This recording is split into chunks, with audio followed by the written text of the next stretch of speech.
Histórias e Reflexões, que foi o sentimento de pertencimento e a migração. Eu estou aqui no estúdio da CBN com a Ana Carolina Casalinho, ela que é psicóloga e participou do episódio. Tudo bem, Ana? Seja bem-vinda. Obrigada, é um prazer.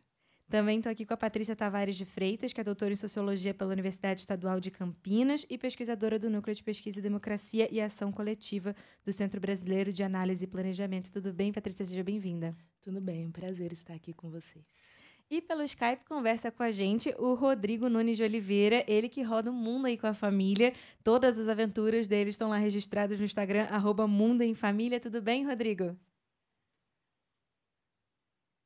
Tudo jóia, que prazer enorme. Só o meu currículo que não é vasto igual das companheiras aí, né? Então, vou começar perguntando o seguinte. Ana, o que é o sentimento de pertencimento? A gente falou muito sobre isso no episódio, mas para quem ainda não teve oportunidade de ouvir, o que é pertencer a um lugar? Pertencer a um lugar é meio que uma sensação de encaixe, sabe? Como se as coisas fizessem sentido na maior parte do tempo, né? Não tem muito esforço para ir e vir, para estar naquele lugar, para falar de si, para falar daquele lugar como se fosse mesmo o seu lugar de origem. Então, de uma forma bem prática, é isso. Rodrigo, você se sente pertencendo a que lugar no mundo? Você que já rodou vários desde 2017. Então, isso é uma reflexão bem grande, na verdade. Eu me pertenço a esse planeta que nós habitamos, né? É nesse local exato que eu me sinto pertencendo. Patrícia, como é que é a criação do sentimento de pertencimento com relação ao lugar, assim? Como é que a gente pode analisar isso? Então, partindo da minha perspectiva mais sociológica, eu diria que uma das questões importantes para a gente poder falar de pertencimento tem a ver dessas pessoas chegarem a um lugar em que elas se sintam acolhidas, né? Ou seja, que elas possam estudar, que elas possam utilizar o sistema de saúde.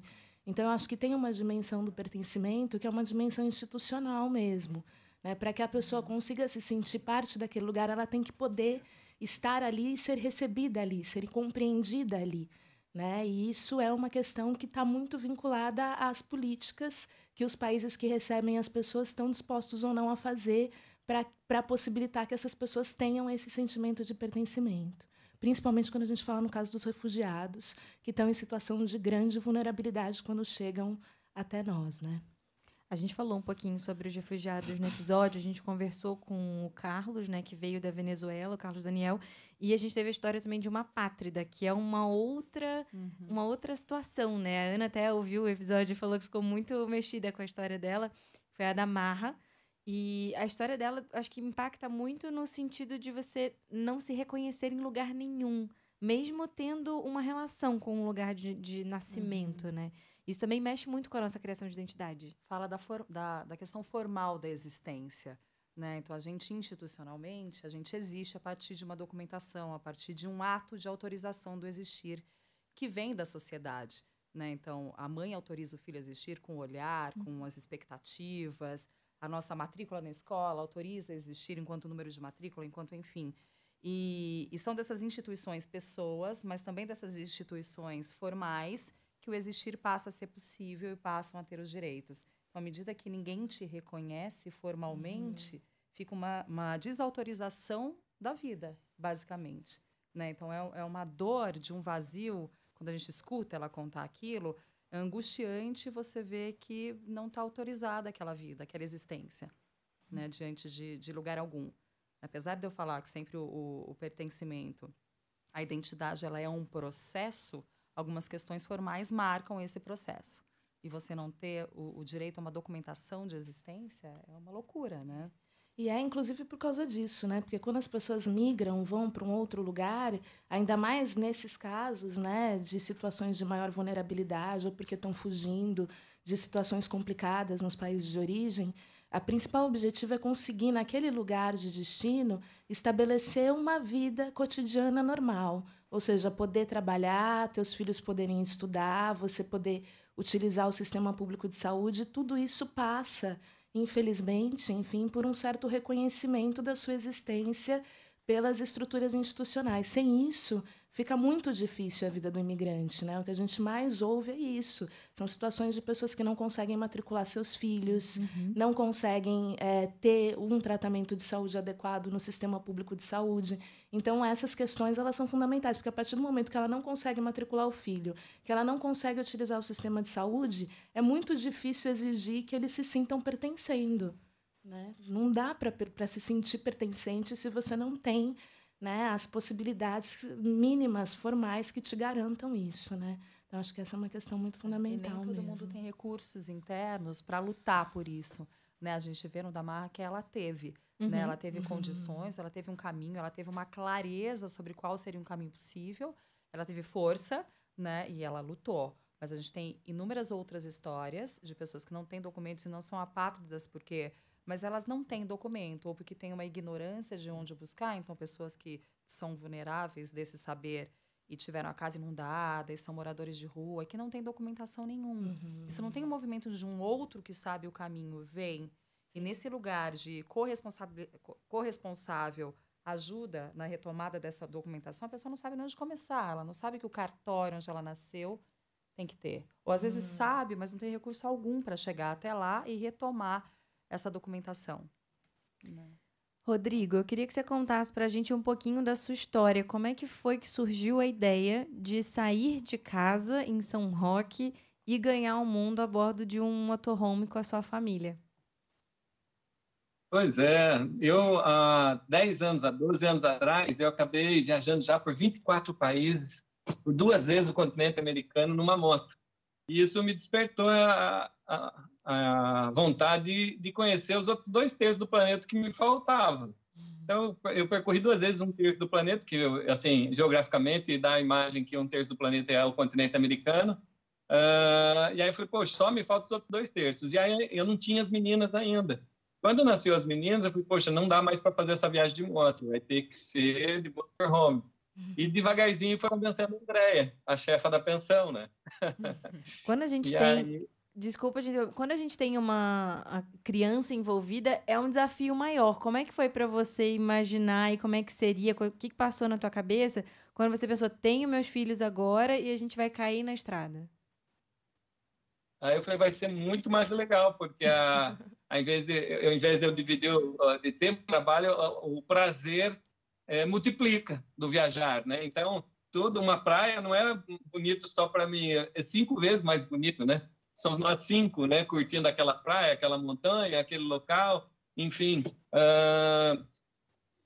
Tudo o que a gente vive é 5 vezes mais bacana quando a gente está com a família toda junto, né? No caso, nós somos 5, né? A Laura de 7, a Mari de 9, o Lucas de 19 e a Andréia.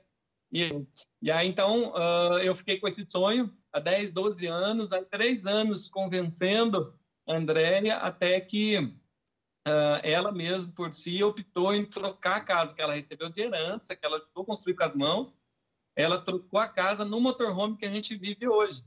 Então, há quase 2 anos, a gente mora no motorhome, já passando pelo Brasil praticamente todo, todas as praias, o Nordeste, Centro-Oeste do Brasil, agora nós estamos no Sul, conhecemos quase toda a região, e nessa semana nós vamos estar já no Uruguai, nosso, vamos dizer assim, primeiro país, nós tivemos o Paraguai, o primeiro país que a gente definitivamente vai sair do Brasil. O nosso objetivo é que nos próximos 7 anos a gente percorra pelo menos 80 países nos 4 continentes. Tem uma pergunta de um ouvinte aqui já para você, que falou assim, eu acho que é a pergunta que você mais deve ouvir. Da onde vem a grana? Todo mundo deve perguntar isso, né? Foi o Cláudio Silva que mandou aqui. Elas estão matriculadas na escola lá. Tem uma história, na verdade, que começou atrás de um pai que queria fazer a mesma coisa de veleiro, foi na justiça e falou, já estou viajando com meu filho, o que eu faço? E aí, então, o Conselho de Educação, o Estatuto de Educação, emitiu um parecer que nos serviu como uma jurisprudência, né? E aí, hoje, a gente mantém elas matriculadas, a gente recebe as apostilas do sistema de ensino, uma escola particular que tem o sistema de ensino apostilado, a gente recebe isso fisicamente, a gente mantém o acompanhamento, mas um exemplo bem simples, assim, para resumir bem essa história, uma professora nos ligou, uma das professoras lá, que é amigo nosso, nos ligou, e acompanhando a gente pelo Instagram, né? E falou, meu Deus, eu sou pós-graduada, doutorada em História, e nunca tive a oportunidade de fazer o que a Mari, por exemplo, estava fazendo, tocando e vendo pinturas rupestres no Rio Grande do Norte, em Mossoró, sabe? Então, já mergulhamos com cilindro para ver a vida marinha, já fomos em oceanários, Museu Imperial, Museu do Descobrimento em Porto Seguro, tudo que o mundo tem a oferecer, elas estão tendo a oportunidade de viver, né? Então, jamais em 4 paredes a gente teria condição de obter todo esse conhecimento que elas estão tendo na prática. Então, a gente entrou na réplica exata da caravela. Há uma coisa bem bacana da caravela do Descobrimento, né, que diz que é em Porto Seguro, mas que, na verdade, tem a cidade de Prado, mais ao sul, diz que é lá, mas aí, quando você chega no Rio Grande do Norte, tem um ponto lá, um marco do descobrimento trazido pelos portugueses, que, se olhar no mapa geograficamente, faz muito mais sentido sair de Portugal e chegar no Rio Grande do Norte do que na Bahia, né? Mas, enfim, são essas discussões que a gente vai vendo que nem o livro tão certo, porque até hoje está sendo discutido. Você sabe que... Posso? Então, acho que uma coisa interessante, ouvindo aí a experiência do Rodrigo, da gente comentar, é que quando a gente pensa nas migrações internacionais contemporâneas, a gente tem um panorama muito mais diversificado do que a gente tinha antes.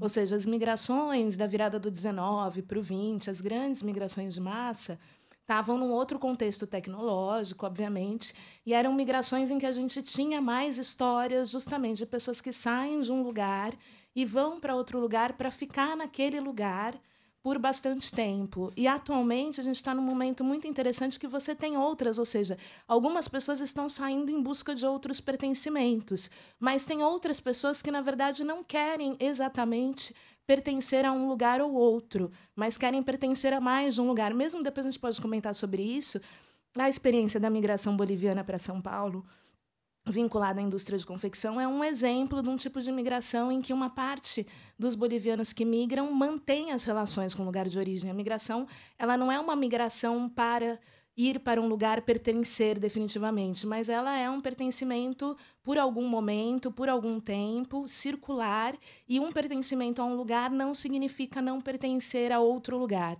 Múltiplos pertencimentos, a gente poderia falar atualmente. Eu acho que é um pouco do que a gente tinha conversado. A gente exclusiviza o sentimento por um lugar, né? Eu conto um pouco no episódio a minha experiência vindo do Rio para São Paulo, e eu tenho um pouco disso. Eu passei o fim de semana lá e eu estava morrendo de saudade, assim, da cidade e tal. E quando eu voltei, eu fiquei com um pouco aquela dorzinha do... Nossa, já estou voltando e já queria ficar. E como lidar com essa coisa, porque ao mesmo tempo que você quer voltar para sua nova casa, você também quer ficar na sua antiga casa. E tem um pouco disso eu não posso gostar de um e do outro, eu tenho que gostar de um só. Eu não sei se o Rodrigo também se sente um pouco assim, com o lugar de origem dele, de gostar só de um lugar, porque para mim é um sofrimento. Então, não, é muito mais. Eu, na verdade, eu tenho uma reflexão que eu fiz para tentar explicar um pouco para as pessoas que falam que eu tenho, que coragem que eu tive de fazer isso, para tentar responder isso que você está me perguntando. O que acontece? Quando eu estava em São Roque, que é a minha cidade de origem, São Roque, interior de São Paulo, eu estava sempre muito angustiado, que eu estava com a sensação de largar tudo, estava largando tudo. Sabe? Então, mas, poxa, todo mundo, mas você largou tudo que você tinha atrás para sair viajar. Então, é uma forma de ver o inverso. Se eu tivesse ficado a vida toda na minha cidade, eu estaria largando tudo que o mundo tem para nos oferecer. Então, eu não estava tendo oportunidade, eu não teria oportunidades que eu tive em milhares, né, até chegar aqui em 2 anos, e mais os 6, 7 que tem pela frente, ou 10 anos que eu tenho pela frente, de oportunidades de conhecer coisas, ver coisas, experimentar coisas. E eu sinto que eu pertenço ao planeta Terra. Então, eu não consigo me imaginar eu pertencendo a um determinado ponto específico, porque aquela padaria, aquele pão é o mais gostoso. Eu acho, para mim, um desperdício, porque a gente só tem 30 segundos, ou 30 anos, ou quanto tempo a gente tem de vida? Pois é. E, Ana, como é que é essa relação de exclusivização do sentimento? Por que a gente tende a fazer isso? É uma coisa meio natural do ser humano, né? A gente sempre tende a dualizar as coisas, o bem e o mal, e ter essas características meio divididas. Tem uma outra questão também, é a gente fixar o olhar nesse final, ou no processo. Então, eu entendo muito que o movimento do Rodrigo é um processo, a identidade dele não se dá nas passagem, se dá no movimento. Então, não é porque ele morou em São Paulo, morou em São Roque, não é desse morou em. Estou em movimento construindo essa identidade, que é uma identidade aberta. Então, eu imagino que ele está olhando de uma coisa da abundância, né? Então, primeiro, acho que é importante também fazer um recorte, que a gente está falando de um privilégio, de um movimento da vontade. A gente tem outros movimentos, né, que a gente tem dos refugiados, que é o movimento da necessidade. Então, a gente configura e tem leituras bem distintas disso. Então, a gente está falando de um privilégio, de uma escolha, né? E por isso também que de certa forma, fluido conduzir as meninas, conduzir os filhos nesse movimento, né? Elas, óbvio que aprenderão. Eu falo que o mundo é letrado. Se a criança tem a praxis, esse lugar funcional preservado, ela vai aprender, porque você tem letra para tudo quanto é lado. Estou falando de um lugar privilegiado. Quando não é um lugar privilegiado, que não tem estímulo, aí é outra história, né? Mas é isso, assim, a valorização, o que os alimentam, que alimenta o Rodrigo e a família, é esse processo, essa fluidez, essa onda. Claro que deve ter saudade, mas a saudade, ela tem uma outra configuração. Talvez ela dói, mas ela não dói nesse lugar de que é uma pedra que arrasta para trás. Ela dói, mas ela está com vocês, ela é mais fluida, né? E a gente tem muitos medos. O ser humano tem muito medo. Não só o ser humano, né? A gente é desse lugar da sobrevivência. Se a gente for pegar historicamente todos os movimentos sociais também, eles se deram para lugares de maior condição de sobrevivência, né? E conforme a gente vai criando essa possibilidade de fluidez, que a gente não está mais tão preso nesse risco de sobreviver ou não, tudo fica mais possível. Esse movimento da abundância. Então, é um pouco disso, assim, se eu estou preso no processo, o que eu quero com aquilo, a gente tem muito essa coisa do trabalho, a gente tem metas na vida. E essas metas, geralmente, se confundem e se misturam com lugares, né? É muita coragem, porque a gente sempre fica pensando um monte de coisa. De onde vem dinheiro para fazer uma viagem dessa? Né? Como é que é na hora que precisa voltar para alguma coisa? Como é que é quando as meninas ficam doentes? Se é que ficam, né? No ritmo da natureza e nesse ar tão limpo, talvez nem fiquem, enfim. Então... Rodrigo, essa é uma pergunta que não para de chegar aqui, da onde vem a grana. Como é que foi o processo para se organizar financeiramente para poder sair de casa, comprar um motorhome ou alugar um motorhome e dar a volta ao Brasil e agora iniciando o mundo? Que bacana, bacana. Na verdade, então, o motorhome é um motorhome, um ônibus bem grande e acaba sendo super confortável. A Andréia que teve coragem, então, de trocar uma casa que ela recebeu de herança nesse motorhome. Então, foi uma troca.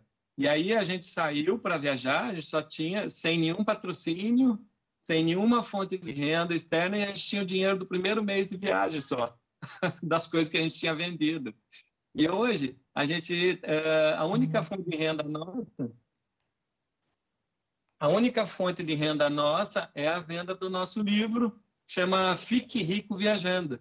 Esse livro é o que bota comida na mesa. A gente viajou o Brasil inteiro, então a gente para nas capitais, abre o motorhome, bate um papo com as pessoas conhecem a nossa história, acaba comprando o livro, e é assim que a gente bota comida na mesa. Porque, na verdade, o que isso acabou nos dando de reflexão, sabe? Não foi nem o objetivo, assim, a gente ter as crianças estudando com a gente, que a gente notou que a qualidade do conhecimento delas é bem maior do que elas poderiam obter, não foi por isso, mas a gente acabou tendo uma experiência bem diferente, sabe? A ponto de eu dizer que tem muita coisa errada no mundo, sabe? No meu entender de vida, começando por quem é que tem o prazer de trabalhar 8, 12, 14 horas por dia? Levanta a mão, sabe? Aí você fala, pô, mas tá faltando emprego. E aí você fala, poxa, mas e os pais não ficam com seus filhos? Quando é que as pessoas veem os filhos e aproveitam? O que você mais ama na vida? Não é o filho? Não é a esposa? Não é a mãe? O pai? Quando é que você veio dar valor a isso? Não, na verdade, você está dando valor ao dinheiro, a juntar coisa, a comprar coisa, a pertencer a coisa e ter pertences a você, mas que quando, na verdade, nada disso faz sentido. Porque, na verdade, o que mais faz sentido é você estar fazendo o que você quer, aonde você quer, com as pessoas que você quer, e não 90% das pessoas que a gente convive e vê diariamente está fazendo o que não quer por conta do dinheiro, trabalhando onde não quer, aguentando o que não quer, Eu fiquei doente muito tempo e eu não sabia que era justamente por esse motivo, por eu estar onde eu não queria, fazendo o que eu não queria, com quem eu não queria, e deixando as pessoas que eu queria estar de lado, né? E aí você acaba refletindo sobre tudo isso e vendo na sua frente isso. Hoje, o nosso custo de vida é muito mais baixo do que quando a gente estava em casa. Então, o que acontece hoje, vamos, para ficar bem mais claro, né? O nosso esforço é único exclusivamente para se alimentar, sabe? Então, a gente não precisa trabalhar 12 horas por dia para poder juntar mais coisa. Porque, na verdade, nós não vamos levar nada nessa vida. Não sei porque o povo se dito, sabe? De querer juntar coisa, todo ano trocar de carro, botar uma televisão maior. Não é o trabalho que está você tá, não é o dinheiro que está comprando o melhor carro, a melhor casa, o melhor. Não é com o dinheiro, é o seu tempo de vida trabalhado duríssimo, fazendo coisa que você não gosta, não tendo prazer nenhum para juntar coisas e pouquíssimo uso, ou sequer vai poder usar, porque daqui a pouco está guardado num paletó de madeira, né? Então, a gente passa a refletir sobre tudo isso, assim, e ver que estava tudo errado. Eu sugeriria, por exemplo, que as pessoas trabalhassem meio período, né? E ainda fazendo o que gosta, né? Porque os outros meio período ia estar fazendo o que gosta, teria mais qualidade de vida e acabava com o desemprego do mundo, né? É um pouco de ressignificação, né? Então, você vai se ressignificando. É um pouco de ressignificar o que você tem como importante para você, de valorizar o que te é importante. Como referência, né? Então, de novo, é um lugar de privilégio, é uma fala muito bacana, muito motivadora, mas não deixa de ser uma fala de um lugar de privilégio. Então, quando a gente está falando do trabalho, por exemplo, e poder ter uma opção dessa, a gente precisa deixar de fora o Brasil do brasileiro mesmo, que é a maioria, que são as pessoas que não trabalham só para acumular coisas, elas trabalham para sobreviver, para ter a comida na mesa. Mas, mesmo assim, é extremamente interessante poder refletir sobre o tipo de vida que eu levo. Então, é isso. É um privilégio também essa reflexão, mas ela é riquíssima, né? Então, ela faz ir para esse lugar. O que, de fato, eu preciso dentro do meu privilégio, que escolhas eu posso fazer que me trazem uma vida muito interessante. É isso provavelmente alimenta vocês. A gente está aqui vendo o Rodrigo e ele sorri o tempo todo, né? Com certeza tem muito amor, tem muito prazer nesse movimento todo. E eu acho também que que não tem um limite. Eu acho que vocês, de fato, não fazem isso enxergando um fim. Vamos fazer isso por 2 anos, por 3 anos. Por isso que eu estou falando do processo. Eu acho que vocês estão nesse movimento e ele vai se constituindo à medida que ele acontece. Isso é muito legal, porque isso torna a vida muito gostosa, que é viver com muita presença. Né? A vida, de fato, é curta. Você deu exemplo, eu não sei se a gente vive 30 segundos, 30 anos, mas ele vai ser intenso. Né? Que bacana. E eu acho que tem uma questão também aí que foi abordada pelo Rodrigo, que a gente pode pensar de uma maneira geral quando a gente pensa na experiência migratória, que é uma experiência que, de fato, você sair de um país ou você sair de um lugar para morar em outro lugar, isso te gera uma perspectiva a respeito da sua própria vida. Então, a experiência de migrar, ela é uma experiência que ela traz uma ressignificação. Ressignificação do que eu vivia lá e que eu não vivo aqui, e do que eu vivo aqui a partir do que eu estou experimentando. Porque também toda a migração também tem um trabalho entre aquilo que eu espero antes de migrar e o que eu encontro quando eu chego. No caso do Rodrigo, ele teve justamente, acho que é muito interessante a Carol comentar isso, porque realmente é uma fala de privilégio, é uma fala em que é uma fala privilegiada, no sentido de que é uma fala em que ele, de fato, já sabia que ia encontrar coisas muito legais, e essas coisas muito legais elas foram reafirmadas ali na experiência. Mas eu acho que a experiência migratória, de uma maneira geral, é isso. São expectativas que a gente cria sobre o que vai ser. Quando a gente chega no lugar, a gente ressignifica essas expectativas e ressignifica a nossa própria experiência anterior no lugar da onde a gente veio. Porque a gente vai encontrar outras formas de ser, que são diferentes das formas que a gente veio, e a gente pode desnaturalizar a nossa experiência anterior. Acho que um pouco a fala do Rodrigo traz isso, né? Uma desnaturalização do trabalho, da forma de trabalhar, em vista de uma outra experiência. É disruptivo, né? Isso é bem provocador nesse lugar mesmo, dessas crenças que nos movem. A gente não é quadradinho que eu só encaixo num lugar, depois eu desencaixo para encaixar em outro. Não, a gente é meio amorfo. A gente deveria ser desse lugar. É possível qualquer felicidade a partir de qualquer ponto, seja de encontro, né, com o território ou com uma outra pessoa. Né, disso que se dá, né, que se trata. Tem uma mensagem de um ouvinte, que foi o Edson da Silva Bezerra, que ele falou o seguinte: a questão do pertencimento não envolve somente o local geográfico, porque às vezes o local é lindo, mas o meio social acaba sendo muito hostil. E ele deu o exemplo do Rio, por exemplo, que é lindo, mas a violência prejudica o turismo. E isso acontece muito, né? Como a cidade em si, ou o país em si, as pessoas daquele lugar interferem na nossa experiência com a região.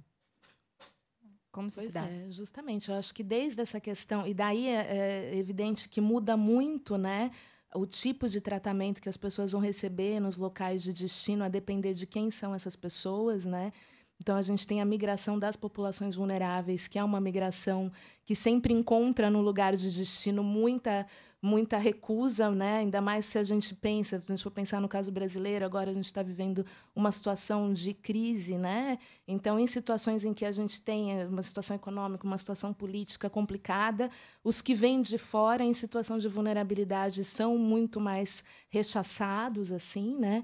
Então, tem essa dimensão, e a outra dimensão que eu estava comentando com vocês, que eu acho que é muito importante, que é o quanto esse lugar ele é um lugar acolhedor para aquelas pessoas, o quanto elas conseguem se comunicar, o quanto elas conseguem entender, né? Então, acho que também tem essa dimensão.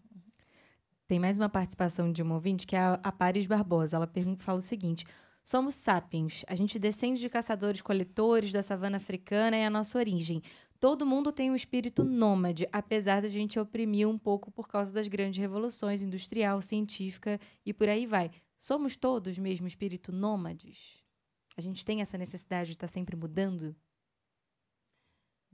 Então, pergunta difícil. Difícil. Eu acho que tem uma dimensão assim que a sociedade humana, ela tá muito, o que nós somos humanamente, está muito vinculado às técnicas que constituem o nosso dia a dia. Então, de fato, eu acho que no período contemporâneo, em que a gente está cercado de tecnologias que nos permitem, inclusive, estar em mais de um lugar ao mesmo tempo, né? Então, atualmente eu estou aqui, mas eu posso estar falando com uma amiga na Alemanha. Agora eu estou aqui, estou na Alemanha falando com ela. Tem alguns contextos migratórios, a gente já estuda isso nas migrações, né? Que as mulheres migram e os filhos continuam no país de origem, e elas continuam levando toda a educação dos filhos, tudo via meios de comunicação, como internet, WhatsApp. Então, assim, como o ser humano ele está em um momento marcado por tecnologias que nos permitem formas variadas de copresença e que nos permitem ter contato com muitas culturas, eu acho que é um ser humano que está, de fato, cada vez mais se tornando um cidadão do mundo. Mas acho que não é óbvio, assim, acho que depende. Acho que o ser humano ele é um ser humano que ele muda a sua natureza a depender das tecnologias, a depender das sociedades em que ele se encontra, né? Acho que perfeito, acho que é bem isso. Vou falar um pouquinho sobre isso, né? Que a gente tem uma experiência assim, não na teoria assim, com esse aprofundamento, mas eu vou dizer o que a gente vive, né?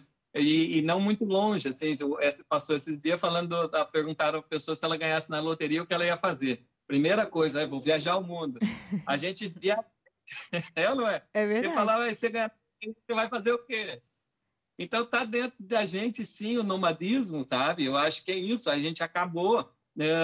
Eu acredito que essa escravidão implantada agora pelo capitalismo que fez com que as pessoas se escravizassem e ficassem na sua zona de conforto e aí sim com medo de realizar o sonho. Que a gente, como viaja, assim, de 10 pessoas que encontram a gente, 11 falam, nossa, essa é a minha vida do sonho, eu queria fazer isso que está fazendo, isso é realmente algo fantástico. Até porque é isso. Então, você imagina que qualquer pessoa no mundo, você ganha na loteria, o que você vai fazer? E tem pesquisas, né, que mostram que um dos maiores desejos do ser humano é viajar, né?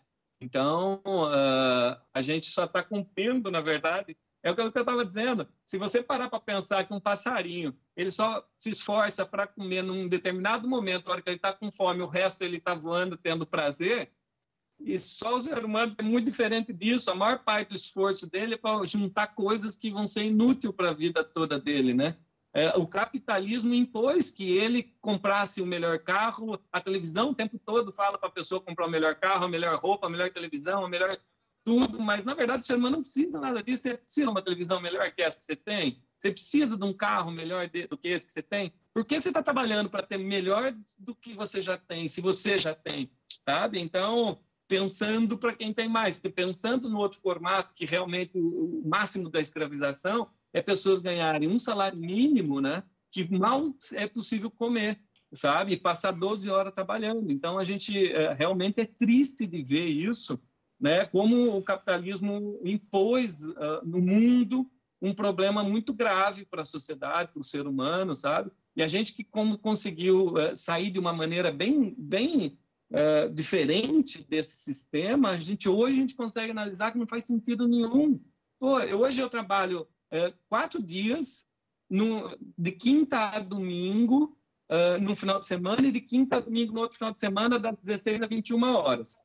Desses 8 dias, nesse pequeno horário de tempo, é o suficiente para eu passar 3 meses viajando, sem precisar trabalhar mais nenhum minuto, sabe? Então, é um negócio que choca a gente. Fala, poxa vida, não faz sentido nenhum eu ver todo mundo o tempo todo trabalhando 12 horas por dia, 14 horas, enquanto e fazendo as coisas que não gosta, né? E aí eu falo, poxa, será que está pertencendo mesmo? Eu acho que as pessoas estão realmente caminhando assim à mercê do que os outros, do que a sociedade impôs, do que o mais forte impôs, e escravizando os mais, né? Então a gente fica refletindo sobre tudo isso, e é super legal bater um papo com todo mundo, com vocês aí, que é uma reflexão um pouco diferente, né?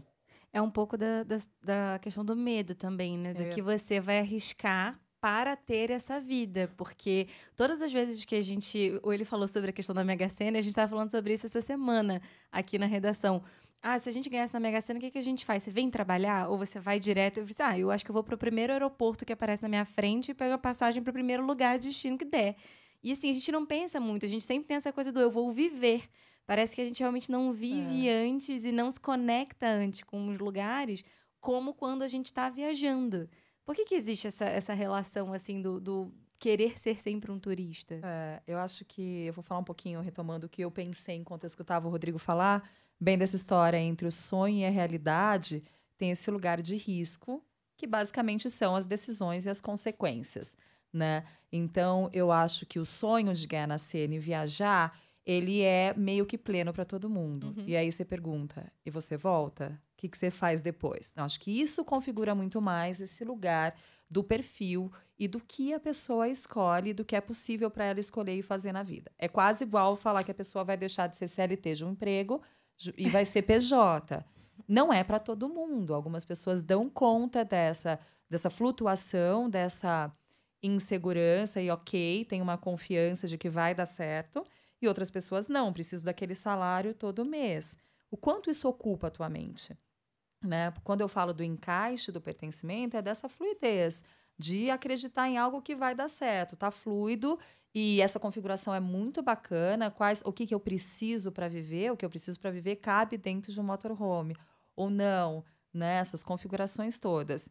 Mas, e aí vem desse lugar do medo mesmo, né? Então, o que eu arrisco, o que eu coloco em jogo, o que eu gosto de ter como referência, que casa é essa que eu gosto de voltar todos os dias, né? O que significa para mim estar acompanhado das pessoas que convivem comigo todos os dias. Então, tem outros significados que estão atrás do movimento de ir, mas tem muito significado atrás do movimento de voltar.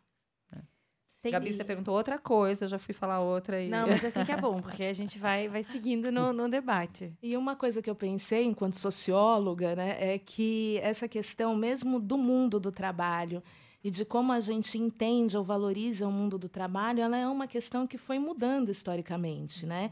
Então, se a gente for pensar nos anos 50, 60, se a gente for pensar no momento em que a gente estava construindo a sociedade do trabalho, a gente estava as pessoas, a gente tinha uma situação, mesmo no caso do Brasil, de pleno emprego, e nas sociedades industriais mais importantes, de pleno emprego total. Era uma situação em que o emprego era alguma coisa muito possível e estava dentro de um script, ali dentro de um roteiro, em que a pessoa ia entrar num determinado lugar para trabalhar, ia desenvolver uma carreira naquele lugar, ela tinha uma perspectiva de futuro. Ao longo dos últimos anos, desde os anos 80, por uma série de motivos, esse mundo do trabalho que foi construído no pós-Segunda Guerra Mundial, ele começa a se destruir. Ou seja, nós não temos mais essa mesma... A gente não tem mais tantos empregos. Na verdade, a gente está passando por um momento de diminuição dos empregos por causa do desenvolvimento tecnológico. Esses empregos eles não são mais empregos para a vida. A gente não tem mais uma sociedade do trabalho que nos acolha e que nos faça nos sentir pertencendo também. Né? Ou seja, o entrar no trabalho, desenvolver um trabalho também é uma coisa muito mais complicada. As pessoas, os jovens que estão entrando no mercado de trabalho hoje, não têm nenhuma expectativa de que eles vão entrar num lugar e vão ficar lá e vão desenvolver uma carreira. Na verdade, a gente trabalha por projetos, a gente trabalha sempre em curto espaço de tempo. Então, nessa situação, esse sonho do viajar, esse sonho do sair, ele é um sonho muito mais... Eu não sei se nos anos 50, se tivesse a loteria lá na cena, se as pessoas teriam esse mesmo sonho. Talvez se eu trabalho numa empresa, que eu tenho uma possibilidade de subir na carreira, que eu sei que daqui a 2, 3 anos eu vou estar numa outra posição, posso fazer planos, eu posso comprar minha casa própria. Será que se eu ganhar na loteria, meu sonho seria abandonar tudo? Talvez não. Acontece que agora a gente está num momento de muito poucas expectativas, né? Então, o abandonar tudo ele aparece também como uma utopia, como uma opção legal, né? Tem até uma pergunta de um ouvinte, que foi o Sérgio Alencar, ele mandou a pergunta para a gente pelo Twitter, falando o seguinte: a imigração prejudica o brasileiro em relação ao mercado de trabalho e se tem influência nos dados apontados na mídia, informando que o número de desempregados cresceu por causa dessas pesquisas anteriores. Seria por conta da imigração no nosso país? Em que ponto a imigração afeta a nossa relação com o trabalho? Eu acho muito importante a gente falar sobre isso, ainda mais no contexto atual, né? Na verdade, a imigração ela contribui para o desenvolvimento do país. Se a gente for pensar no contexto do Brasil atualmente, a gente está num momento que os demógrafos vão falar que a gente está passando por uma curva demográfica. Nos próximos anos, a gente vai ter uma população cada vez mais envelhecida. A gente vai ter enquanto até nos últimos anos a população jovem era maior, a população economicamente ativa era a maior parte da população brasileira, esse quadro ele começa a se reverter e a população economicamente ativa começa a ser uma população cada vez mais velha. A entrada de novas pessoas, de novos imigrantes, desde que seja uma entrada que dê a possibilidade para esses imigrantes desenvolverem as habilidades que eles desenvolveram nos países de origem, né? Desde que seja uma entrada que possibilite que eles entrem no mercado de trabalho, ela, na verdade, é extremamente favorável para o Brasil, porque, na verdade, a gente precisa de desenvolvimento econômico e o desenvolvimento econômico precisa de mãos para trabalhar e a gente vai precisar dessas mãos, né? Se você for pensar na história dos Estados Unidos, que é um país é o país mais rico do mundo ainda, né? É uma história marcada pela migração. Né? É uma migração, no caso da política migratória americana, eles sempre tiveram muito cuidado em como organizar essa política migratória.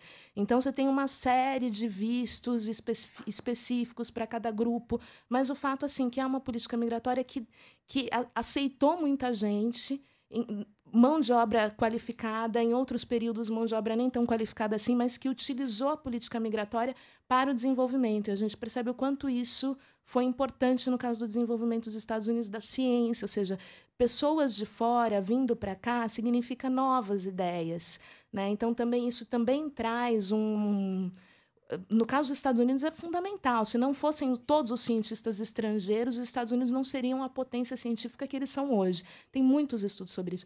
Então, na verdade, eu acho que tanto da perspectiva intelectual quanto da perspectiva produtiva mesmo, é interessante. A gente acha que não, mas a gente tem que pensar a longo prazo. A crise ela é uma crise específica, mas o desenvolvimento do país ele precisa de força de trabalho. E se a gente está passando por um momento em que boa parte da população brasileira está envelhecendo, quem é que vai ficar no nosso lugar? Né? Então, os imigrantes eles são fundamentais. A gente teria que estar agora em termos de desenvolvimento do país, a gente deveria estar agora desenvolvendo políticas para receber esses imigrantes, para poder validar os diplomas, para que eles possam desenvolver o conhecimento que eles já aprenderam em outro lugar. Hoje a gente tem mais de 20 milhões de brasileiros, segundo o último censo, que foi o de 2010. Ou seja, nessa época já era muita gente. Então, 2019, esse número provavelmente é muito superior. Mais de 20 milhões de brasileiros morando fora dos seus estados de origem. Como é que isso também impacta na identidade dos lugares? A identidade desses lugares, é tão transitória quanto a identidade do ser humano? Ela vai se alterando pela presença de novas pessoas? Sim, claro. A gente, basta olhar São Paulo, né? A gente pode arriscar numa sala, numa reunião com 5 pessoas, que 90% não são dali, né? Tô chutando o número, é uma sensibilidade, mas isso é muito comum em todos os lugares. Tanto que São Paulo tem uma vida gastronômica riquíssima por conta da variedade que tem. Você consegue pensar, eu quero uma comida cubana, tem. Quero uma comida russa, tem. Então, isso tudo vai configurando. Os saberes, isso é muito legal. Né? Então, os saberes que as pessoas trazem, eles vão configurando alternativas de solução de problemas. Né? Então, a gente tem... Eu acho que São Paulo é tão rico por isso. Se a gente pensar na nossa história do Brasil, a gente tem uma história só de migração. A não ser os índios brasileiros, a gente tem primeiro os escravos que vieram da África e que formam a maioria dessa população. Depois você vê aquela tentativa de branquear a população e aí abertura para os italianos e outros movimentos. E que é isso, se a gente for falar de 1, 2 gerações atrás, quase todo mundo tem alguém de outro lugar do mundo, né? Então, essa amplitude, ela é muito interessante, né? Ela é muito rica. É a mesma coisa que a gente fala com diversidade. Se a gente quiser falar de gênero, se a gente quiser falar de cor, do que for, a diversidade, ela é riquíssima. Né? Então, é a mesma coisa. Você está falando sobre o número de pessoas que não são de São Paulo.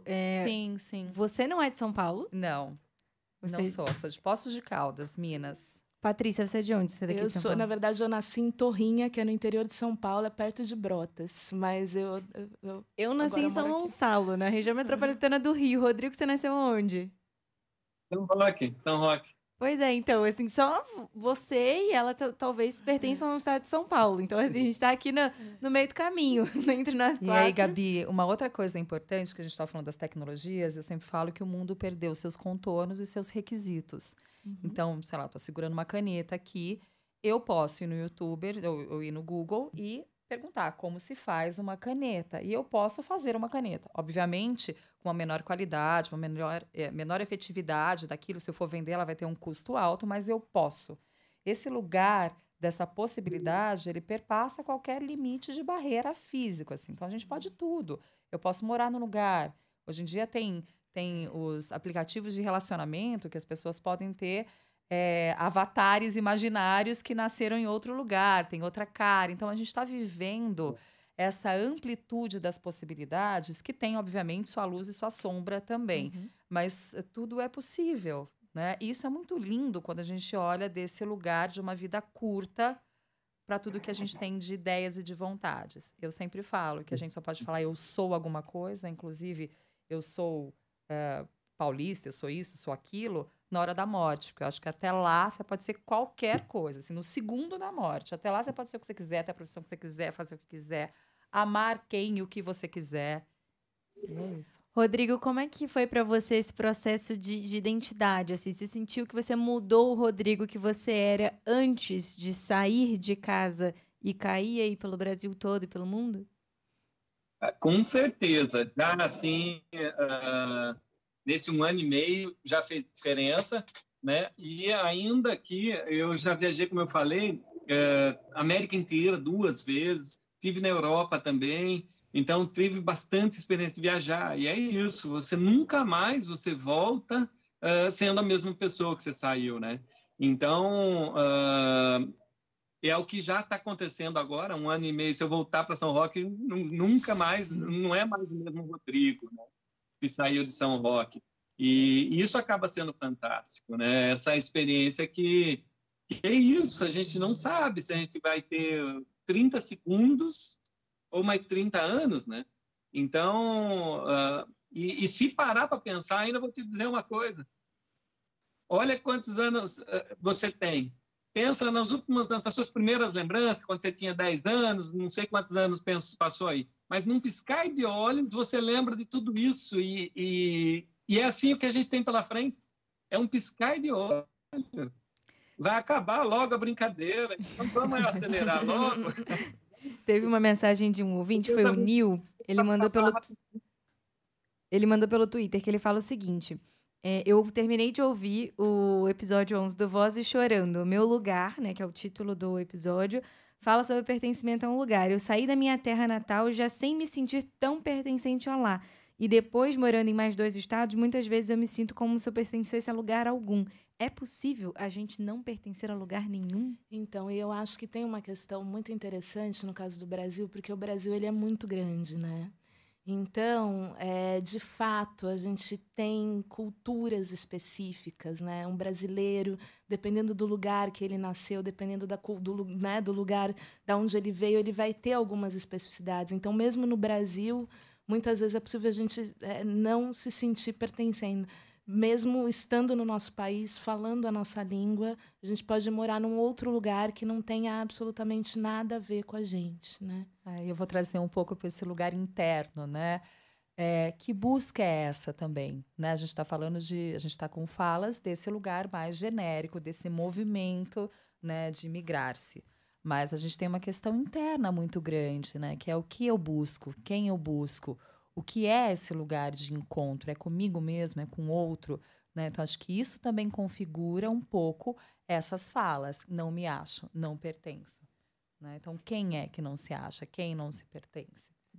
Isso, mais ou menos isso que eu ia falar, porque, na verdade,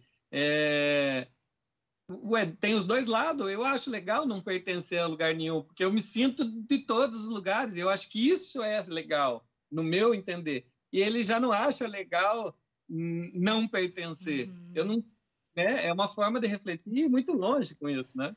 Você sentiu algum preconceito por não pertencer ao lugar ao qual você visitou em algum momento?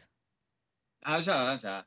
Com certeza. E como é que foi essa sensação de ser lembrado que você é o estrangeiro? Porque, para mim, essa sensação às vezes é bem ruim, assim, porque cria uma dificuldade de me vincular com o lugar, porque eu tô sempre naquela posição do tipo, olha, você não é daqui. Você precisa sempre sendo lembrado daquilo. Isso para você aconteceu também? Aconteceu. Eu acho que alguns países assim, que têm descendência indígena, vamos ser mais direto aqui, por exemplo, a Bolívia, por ser muito indígena ainda, eles são mais rançosos. E eu acho isso legal, sabe por quê? Porque se você parar para analisar que é 100% a cultura da pessoa, e eu que estou lá observando e vivendo aquilo, eu tenho que ter o bom senso de entender plenamente aquela pessoa e não me sentir mal com isso, sabe? E falar, não, aquela pessoa é daquele jeito e eu que estou observando aqui, eu vim aqui para viver isso. E é assim que eu tive também nos Estados Unidos, a experiência que eu tive lá, eu passei de moto, eu fui daqui do Brasil até os Estados Unidos, Canadá, de moto. E ninguém te trata mal nos Estados Unidos, mas não me tratavam bem como até o México, que me tratavam muito bem. Então, teve esse choque também. Não é legal você sentir isso, mas a partir do momento que você observa de fora e fala, calma aí, eu me propus a viver isso e eu acho isso bacana, sabe? Então, por isso que eu digo, poxa, eu acho legal eu não pertencer a lugar nenhum, porque eu quero pertencer a todos os lugares, né? Como é que é, Patrícia, essa sensação do estrangeiro, de estar sempre sendo colocado como um estrangeiro? Porque para ele foi acaba sendo uma experiência meio positiva, meio negativa. E há pessoas para as quais é bem ruim. Eu acho que depende muito mesmo do sentido que é dado para esse processo de imigração, né, e de mudança, né? Então, você tem desde situações em que as pessoas migram ou mudam de estado ou mudam de país porque querem viver essa situação, porque querem viver essa experiência. E alguns outros casos em que as pessoas mudam porque são obrigadas, ou porque o trabalho obrigou, ou porque ela não consegue mais viver naquela situação.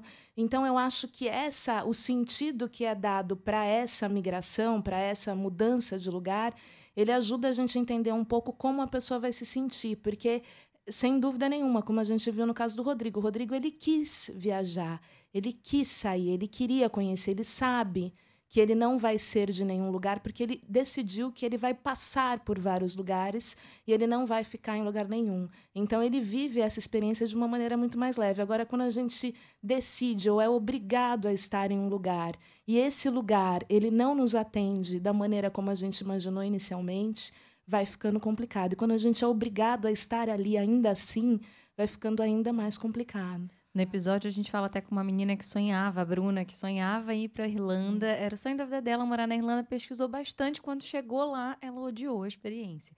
E aí voltou para o Brasil. Eu nunca valorizei tanto o Brasil como quando eu estava na Irlanda. Isso também acontece, né? Da gente olhar um pouco com outro significado, com outro valor para o nosso lugar de origem quando a gente sai. Sim, esses lutos, né, das expectativas. A gente vive lutos pequenos no dia a dia. E aí, quanto maior a expectativa, quanto menos você dá conta dela, ou seja, ela não se configura como você imaginou, mais tem esse luto. E aí, o que você faz com esse luto, que é o que te possibilita ou não pertencer, de certa forma, ao lugar, né? Se aquilo consegue se ressignificar ou não. Falo, nossa, não era assim, mas é assado, né? Você vai ponderando todas estas questões, né? Uma outra coisa interessante que a Patrícia falou no começo, né, que é o quanto o local te acolhe formalmente, né, as políticas públicas, se há espaço funcional, espaço de trabalho para você, é essencial. Mas tem um outro lado, que é o quanto as pessoas te acolhem, né, nesse lugar de poder. Acho que tem isso também. As relações são muito baseadas nesse poder. Quando eu falo no poder, é uma competitividade mesmo, né? Então, a gente tem as famas dos lugares. A fama que na França ninguém vai falar inglês com você, vão falar francês. A fama de que Rio de Janeiro trabalha menos que São Paulo. A fama que deveria perguntar, tipo, do que você está falando? O que é isso? São pessoas. E essas pessoas, cada uma pode ser assim ou assado, em relação a uma outra coisa que não se discute nesse acolhimento, né? Então, eu fico imaginando e vejo muito a fluidez do pertencer passando por uma certa indiferença, né? Quando tá tudo ok, o seu sotaque não me gera nada além de uma admiração e de uma diferença, e olha que legal ela fala assim, fala assado, isso é uma abertura de acolhimento. Então, a gente fala das estruturas formais de acolhimento, mas existe a estrutura humana de acolhimento, né? Então, quando a gente escuta uma pergunta, nossa, a gente corre o risco de perder lugar para os imigrantes, é uma pergunta de não acolhimento, apesar de ser legítima, né? É muito legítima, mas é esse lugar, né? Esse lugar da abundância, do amor, da amplitude desse terreno humano, que é muito maior do que o limite de um desenho de mapa. Eu lembro que quando eu era criança, eu queria muito saber como é que os caras conseguiam limitar que Poços de Caldas vai até aqui, não sei o que, começa até lá, né? Era algo muito impensável. Eu acho que é disso que se tratam as relações. E é disso que se trata o acolhimento e a abertura para o outro. Foi o que o professor Luiz Mauro fala no episódio até, né? É o se dar ao luxo de você ser indiferente ao outro, mas é uma indiferença que é boa. Legal, é você olhar para isso. ele e dizer, oi, tudo bem, você é diferente, vamos almoçar? E tá tudo certo, que você tem um sotaque diferente, que você pensa de uma forma diferente. Porque essa questão do sotaque, eu acho que é um ponto muito marcante, né? Porque diferencia a gente no momento que a gente fala. Com o Rodrigo, provavelmente, quando ele fala em outro lugar, as pessoas percebem que ele não é daquele lugar. Isso acontece muito comigo. Eu falo, as pessoas vêm logo, tipo, você é carioca, né? Eu sou carioca. Sou bem carioca, sou fluminense, mas, assim, é mais fácil dizer que é carioca porque tá ali ligado ao Rio. Isso acontece muito frequentemente com relação ao sotaque, né? Como é que a língua tem esse papel de criação de identidade? Eu acho fundamental, em todos os sentidos. Tanto porque, no caso, assim, é claro que quando a gente pensa na língua portuguesa falada dentro do Brasil, tem uma questão da comunicação. Muitas vezes, a depender do lugar e da pessoa, existe um problema de comunicação, mas a comunicação não é exatamente o ponto, né? O ponto mais é como se fala e como se valoriza a maneira como se fala.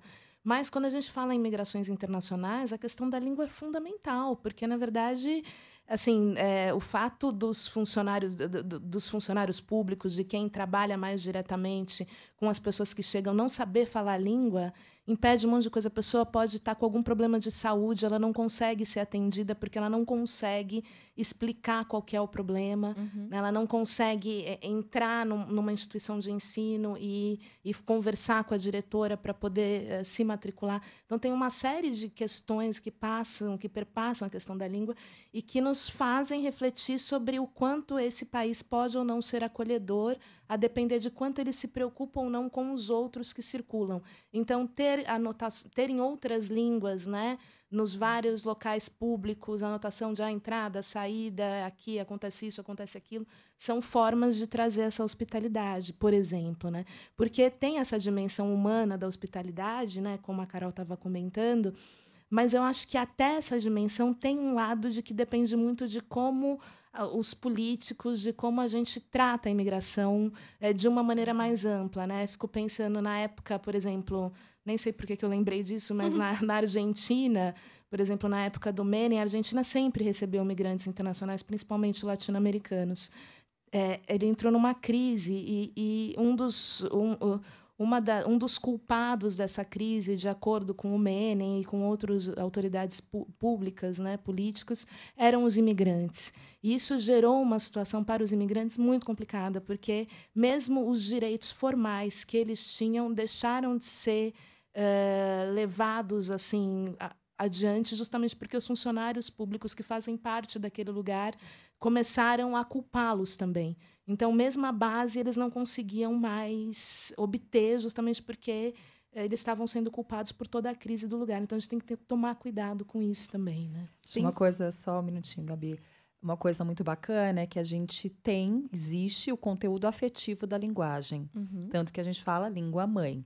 Algo mais afetivo que a maternidade, que essa mãe não tem. Então, a gente tem isso, assim, o que me remete essa linguagem, né? Que calor ela traz. Tanto que quando a gente vai questionar ou tem reflexões sobre qual a idade certa para criança pequena aprender outra linguagem, é sempre um grande ponto de atenção, porque é sempre uma pergunta que eu devolvo, que é o que isso significa para essa criança, essa outra linguagem? Tipo, ela não precisa aprender com 3, ela pode aprender com 7, no qual os conteúdos afetivos estão assentados. Ela tem muito sentimento, signo e significado, né, dentro de cada uma das palavras. Depois ela pode migrar para aprender uma outra linguagem com outro conteúdo afetivo que nunca vai ser o mesmo originário daquela outra pessoa e daquela outra língua. E talvez com uma identidade até um pouco mais firme já, né? Do que com 13 anos de idade. Sim. Teve uma pergunta de uma ouvinte, a Sônia, que chegou a passar um pouco pelo que a gente tinha conversado para fazer o episódio, Ana, que foi o seguinte. Ela falou para mim assim, existem casos de pessoas que precisam deixar o lugar de origem ou ao lugar ao qual elas se sentem pertencendo por uma questão superior, como, por exemplo, tragédias, como aconteceu em Mariana, Brumadinho, ou pela violência, como foi o caso do ouvinte que citou aqui pra gente. Quando há traumas desse tipo, como fica a relação da pessoa com a identidade dela e o lugar? Legal. Então, a gente fala novamente. Então, a identidade ela vem de dentro para fora, e esse fora tem uma cara. São pessoas e são lugares. Então, quando a gente fala de uma imigração, mesmo de refugiados, ela é uma parte grande da necessidade, mas existe uma parte de vontade. O movimento de sair, essa luta, essa dor, é uma mazela, mas existe uma vontade. Quando a gente fala de grandes tragédias, né, que é essa história de Brumadinho, por exemplo, vem lá toda a lama e acaba com o lugar. Não tem nem uma gota, para ser até, né, de vontade nesse movimento. Com as memórias também. A gente fala que é um luto dessa identidade. Então, você não tem memória nem do passado, nem do futuro. Os sonhos, eles viram lama. Então, o cara que ia no supermercado, que ia numa loja, que tinha sonhos com aquilo, ou o sonho de poder comprar uma caixa de bis quando ele começasse a trabalhar, ou o sonho de ser um empacotador daquele lugar, ou o sonho de... qualquer sonho com tudo aquilo que existia se derrete. Não existe. E aí fica um buraco gigante, né? Eu sempre falo que fica quase um estado autístico.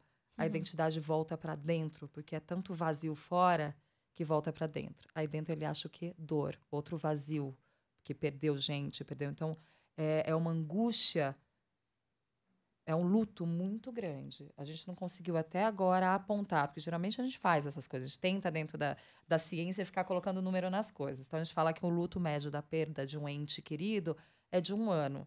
Em lutos de tragédias desse tamanho, a gente não conseguiu medir ainda. A gente tem a maioria das pessoas com lutos de 3 anos, de 4 anos. Então, olha o tamanho da dor e olha o tamanho do significado que o território tem na formação da vida daquela pessoa.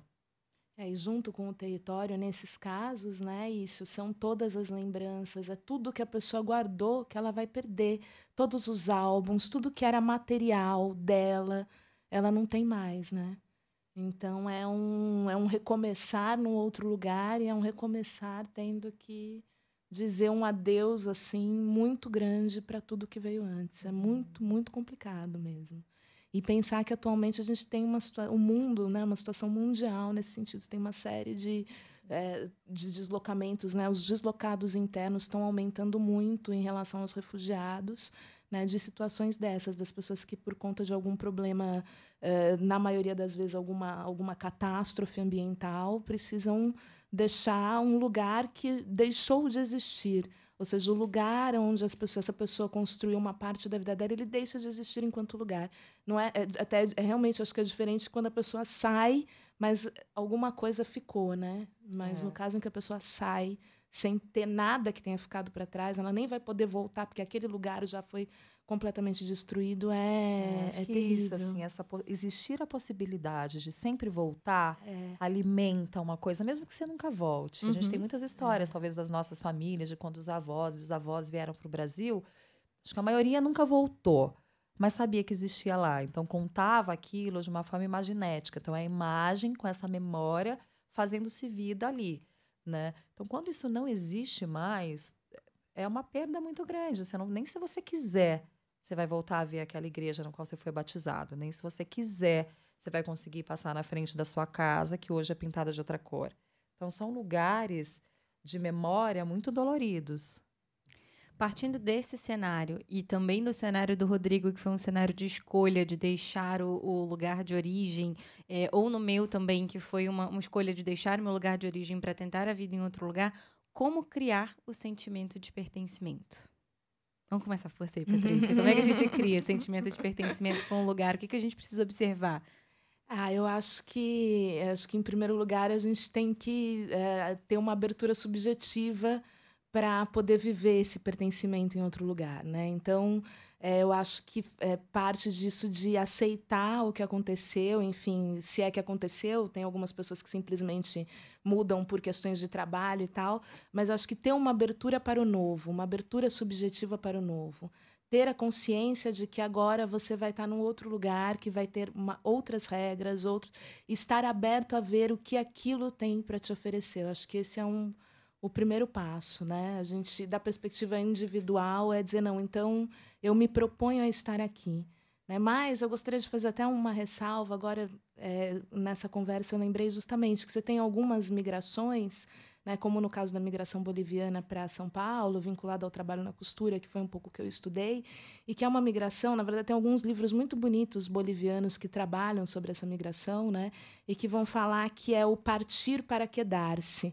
É um partir para ficar no lugar. Então, também tem alguns casos de migração, como no caso da migração boliviana, que é uma migração que, na verdade, o pertencimento ele sempre vai ser, no caso, a Bolívia. E eu estou migrando porque eu estou querendo encontrar as condições para garantir que o meu lugar de pertencimento vai continuar sendo a Bolívia. Então, também tem isso. Às vezes, também a gente tem processos em que o objetivo é manter o teu pertencimento no lugar de origem, né? E no caso da migração boliviana é isso, eles mantêm, inclusive, mantendo a língua, né? Mantendo alguns hábitos e costumes, né? Porque a ideia é que é uma circulação para manter. Agora, eu acho que quando no caso de uma circulação ou de uma migração que tem em vista estar em outro lugar, é isso, tem que ter uma abertura subjetiva, você tem que estar disposto a encontrar o novo e, ao invés de ficar bravo e irritado com o novo, acolhê-lo, né?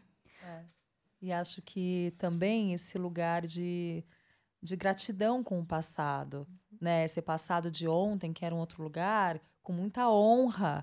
Agora eu estou em outro lugar e isso não se desfaz. Nada do que eu vivi perde o significado, né? Eu falo muito da história da presença. Viver as coisas com presença me provoca a olhar para aquilo como se fosse meu também, né? A gente falou muito no episódio também sobre essa coisa do manual, né? Você poder produzir algo, você poder até das estruturas formais, você poder acreditar em algo, matricular-se em algo, num curso que tem a ver né? Escutar a história do local. Poxa, aqui tem tantos Sescs, então ok, eu vou viver esses Sescs e ver o que é essa história. Então, o que eu trago de abertura e de presença dia após dia que me faz linkar com aquele lugar? Então, é muito isso, assim, que disposição, que recurso eu trago e eu abro. E eu deixo aquilo como se um rio fosse fluir e me trazer as coisas, né? E nada disso tem a ver com estancar quem eu sou ou quem eu era. É como se esse verbo não precisasse ter essa temporalidade, né? É esse estar, é esse movimento que faz parte, como se fossem conexões. O que eu conecto desse novo com o que eu gosto, com o que faz sentido, com o que eu não gosto, e vou construindo uma trama de existência com tudo que está por vir, inclusive. Né? Rodrigo, como é que foi para você esse sentimento de pertencimento? Ele tem muita relação com estar com a sua família? Com certeza. Com certeza. A gente se sente muito pertencente a qualquer lugar estando com a família, né? Então, a gente hoje não passa poucas horas sem estar junto, né? Não existe assim, o máximo, eu vou no mercado sozinho pegar algumas coisas. É o maior tempo que a gente fica junto, fora sem a família, 1 hora ou 2, sabe? Então hoje a gente pertence realmente à família, assim, né? O mundo em família, né? Agora local geográfico realmente a gente quer pertencer, como eu falei desde o começo, ao único lugar que a gente está mesmo, nesse planeta que foi nos colocado, sabe? A gente não consegue geograficamente se colocar, eu pertenço. Eu acho isso, né? Como eu falei o tempo todo, se eu parar para falar, eu sou deste ponto aqui, poxa, eu tô perdendo tudo que eu tenho pela frente, né? Então, esse é o sentimento que eu carrego quanto à geografia, né? Então, e a experiência de viver, né? Então, eu entendo e respeito as pessoas que têm medo do novo e de mudança, de se caracterizar pertencente a um local. Entendo e respeito, mas eu digo, olha, para e pensa que é super legal você conhecer outro lugar e pertencer a outro local, porque você vai ter o dobro de experiência de vida, né? Então, a hora que você for para o terceiro lugar, você vai ter o triplo de experiência de vida. E você está aqui só por um motivo, só para viver. Não tem outro motivo que você está vivendo, né? Então, e o próximo destino qual é? O próximo destino qual é? Nós vamos pertencer ao Uruguai uns 3 meses ou mais, 4 meses, vamos pertencer ao Uruguai. Vamos descer a Patagônia Argentina, a Patagônia chilena, vamos a Atacama, no Chile, e aí depois vamos subir Peru, Equador, Colômbia. Um dos países mais bacanas, que é super legal, é o Colômbia, por exemplo. Dá para pertencer lá por um bom tempo. O povo é muito, muito bom. Rodrigo, como é que o pessoal pode acompanhar a viagem de vocês? Então, pelo Instagram, a gente é praticamente ao vivo ali o tempo todo, é mundoemfamilia.com.br. É assim mesmo, parece o site, mas é o Instagram. Tem o site também, mas é o Instagram, @mundoemfamilia.com.br.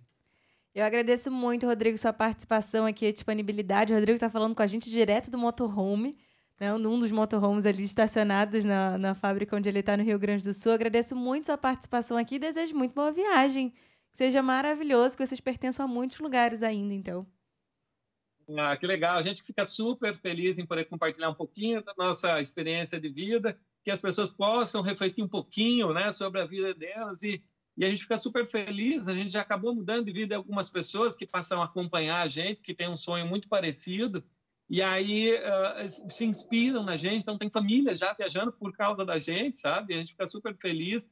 Então, quanto mais a gente pode compartilhar para que as pessoas reflitam ou pertencer, né, diferente, né? A gente fica super contente. A gente está agora na fábrica da Vettura Motorhomes, é uma fábrica que no Brasil as pessoas acham que não tem fábrica de motorhome, tem. Essa aqui é o que fabricou o nosso motorhome, e a gente está fazendo a manutenção, e aí saindo daqui a gente está indo para o Uruguai.